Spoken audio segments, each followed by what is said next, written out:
Hello everyone, Zain with you, and today we'll show you how to update FL Studio and keep all the data and settings. First, you'll have to go to their official website and download it for your macOS. After that, go to the downloads and install the application. Just right click on it, then click on run as administrator. Now go and click next, agree, next. And now you want to keep the old settings.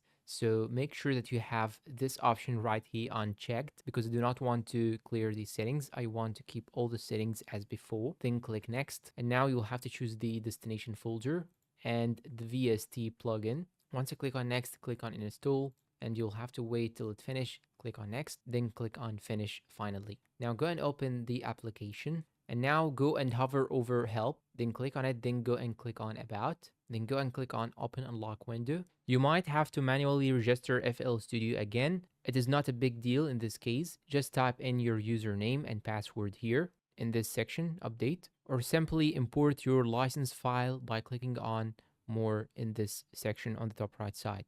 And now if I go back to the file and open, I will see here all my settings and all the things are kept as before the update. And that's all for today. If you find this video helpful, please support us with like, subscribe, and thank you for watching.